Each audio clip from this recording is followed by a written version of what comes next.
It's all much calmer across the Pennines, where one of our continental cousins is having a last blast on the roads of Cheshire. Every time it goes out, people say, "What is it?"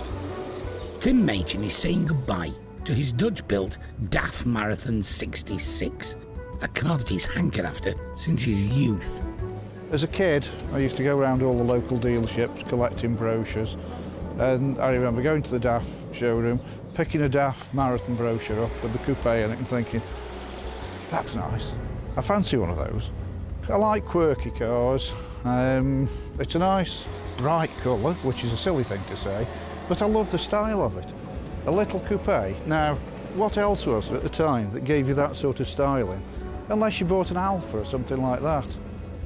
And that's not in the Alfa market. That was designed for Mrs. Dutchwoman to go and do her shopping in. But what a stylish way to do it. DAFs were quirky in other ways. They were the only mass-produced car made in the Netherlands. And there was something unusual going on under the bonnet too. That's the correct Marathon engine, the 1108cc engine.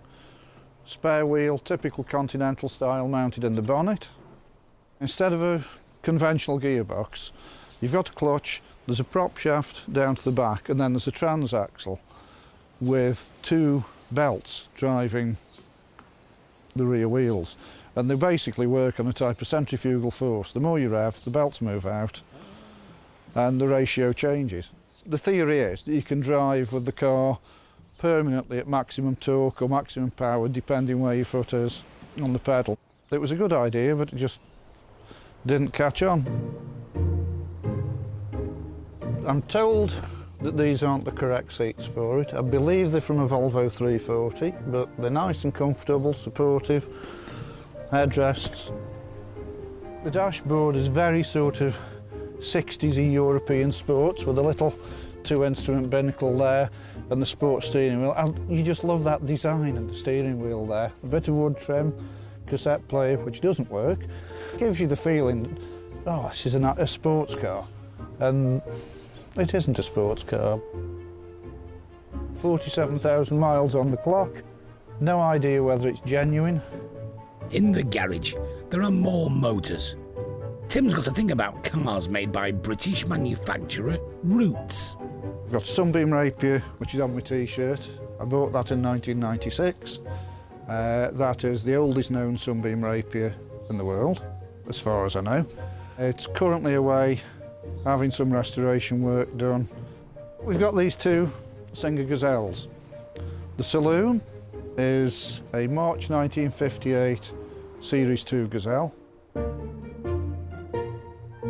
It took me 40 years to find this exact model of car and the burgundy and cavalry beige colour scheme that I particularly wanted. I bought this for myself last year as a treat for my 60th birthday. It's a 1963 Singer Gazelle Series 3C convertible, one of the last of the Gazelle convertibles to be built. It sounds silly, but to me, colour and style are what brighten your life up. Dull grey cars, no thank you. Square boxes, no thank you. Give me something with a bit of style, a bit of colour, that I can actually get some pleasure out of. The Roots are staying, but the time's come to let the 49-year-old DAF have a gallop somewhere else. It's scratched the itch, so it's time for somebody else to scratch theirs now. If this was an Escort, you'd be talking 20 grand for it, but it's not an Escort. But what a stylish alternative to something like a Ford Escort or a Viva or a Marina, and just as practical. Price-wise, it's a difficult one. I would like to think it would make towards about 4,000, but who knows, on the day. If it only takes two people, it might make that. If nobody's interested, it might not, but we shall see. It'll be what it'll be.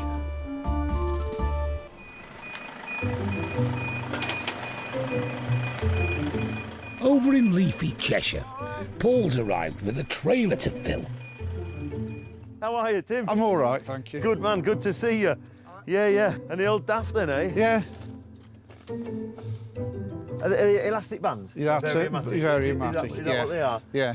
Yeah, centrifugal. That's it, yeah. Yeah. Got a bright little car, Tim. It is, yeah. Yeah, good little runner. Yep. Does everything it's supposed to. Perfect. Tim Machin is moving on his quirky 1973 DAF 66, but something else has caught Paul's eye. Is that the front of a bus? It is. Not often you see the front of a bus in... Not in a double garage. No. No, very much so. Go on then, I'll test you. What is it? Do you know? I'm going to say an AEC. It's a Leyland Tiger Cub. There it I had is. to chop about 2 foot off the bottom of it to get it to fit. I did wonder. Can't beat a garage with stuff everywhere, can you? It's brilliant. It's brilliant. Back to the business in hand. We've had a handful through over the years, and just like Tim said, I've only actually been round the block, you know, round the village type thing. I've never been on the open road in one. So consequently, yeah, everyone I've ever driven's been screaming, you think there's something wrong with this. It's taxed, it's insured, there's 3/4 tank of petrol. When you get back... I got myself a new company car. Yeah, have a run up and down the road. I might just nip up to Pickering and back.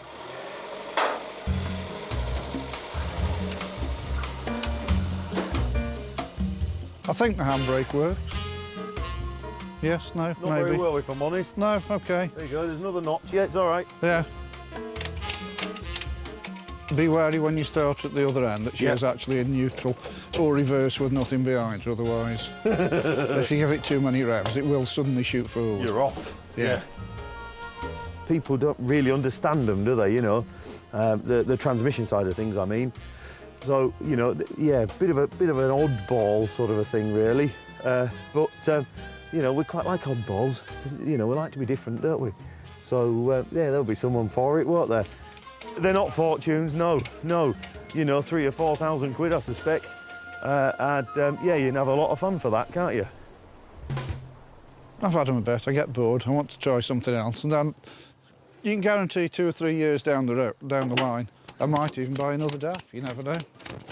Only if you can find one. Only if I can find one. Let's be fair, they're not on every street corner, are they? No. Right, cheers, Paul. Be careful. And you. No regrets? Yes and no. Sad to see it go like I usually am, but something else will turn up in its place. Cracking looking little car though.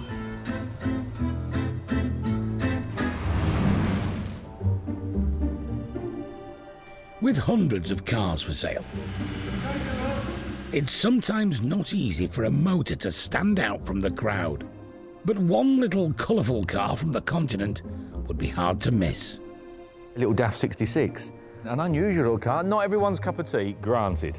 But I can't remember seeing one for a long, long time. Not a lot of money, really. They're not a particularly expensive car. You would get a lot of people wandering up, not know quite what it is, to be honest with you, because you don't see them. And they drive quite nicely, you know. I don't mind that gearbox. You know, they're a little bit revvy and things, but on the whole, they drive quite nice, actually. Not everyone's cup of tea.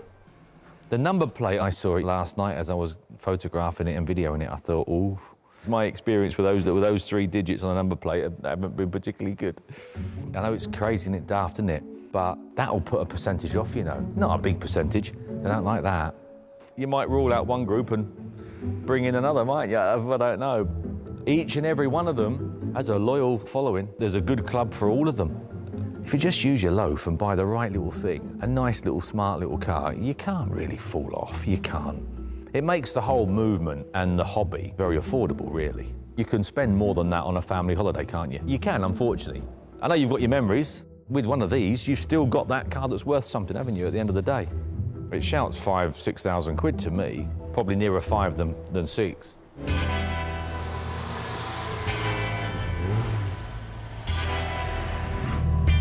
The garage is a temporary home for thousands of cars as they wait to be sold and start a new chapter in their lives.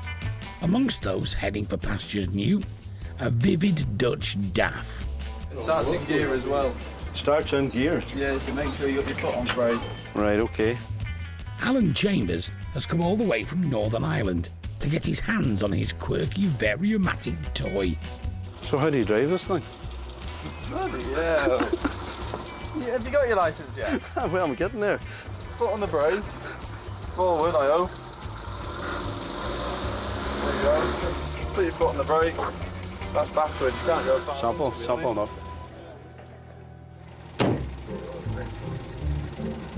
Hey, it suits you, that.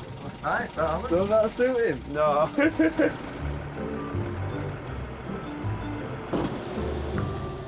I've been working on DAF lorries from the age of 14. This should make good TV, this. Do you see any similarities between DAF lorries and car, or? Not bodywork-wise, definitely not, anyways. Once I get into the mechanical thing, maybe I'll see something, but no. Very few of them about, and I don't know if there's any in Northern Ireland. I don't think so.